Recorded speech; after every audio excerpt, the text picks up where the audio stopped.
Honi Harawira. Three things before I start, Mr. Speaker. First of all, my congratulations to David Tua for winning his fight last night. Close relation of my mate Sam over here, and a relation of mine as well, because he's from up north. Long way up north, but from up north. But just thirdly, I'd also like to record my deep and abiding criticism of my colleague, the scoundrel Tokerau Flavel, for abandoning the House last night, abandoning his responsibilities to the Māori Party so he could go and watch the fight. And finally, however, to thank him very much for leaving me this most exciting speech on the dairy industry restructuring raw milk pricing methods bill. Mr. Speaker, this bill to allow milk to be allocated through an auction process sounds technical, but it also allows us to acknowledge the opportunity for Māori in the primary sector.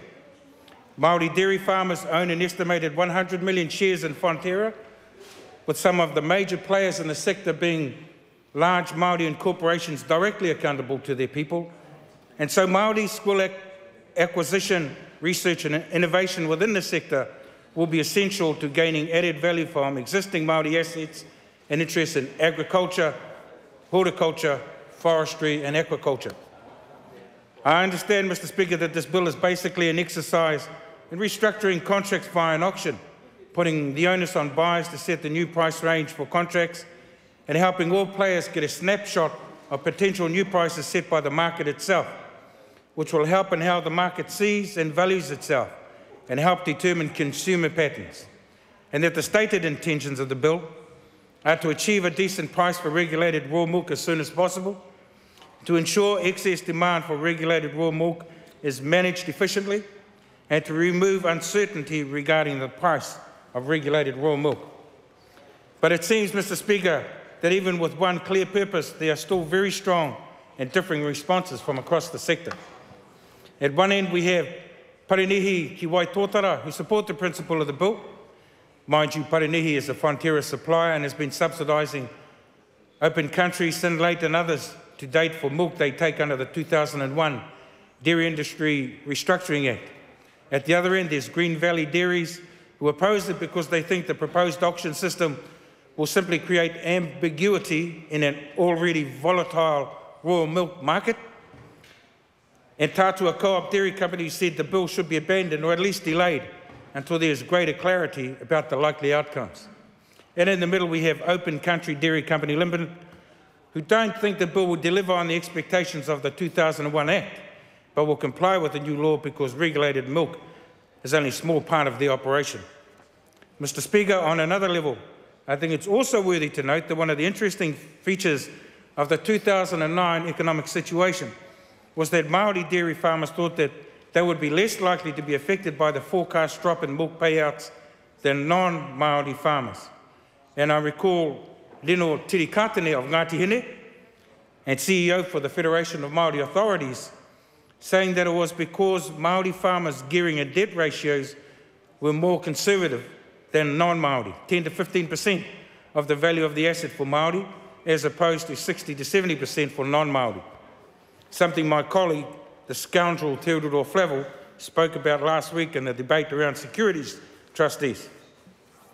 So instead of struggling to service debt, Māori farmers were able to focus on feed strategies to stay afloat during the tough times. Clearly, Mr. Speaker, being able to be self-sufficient and relatively undamaged by debt burden means that Māori farmers are less likely to be forced into mortgagee sales, a very strong feature of the Māori dairying sector that the whole New Zealand dairy sector would do well to emulate.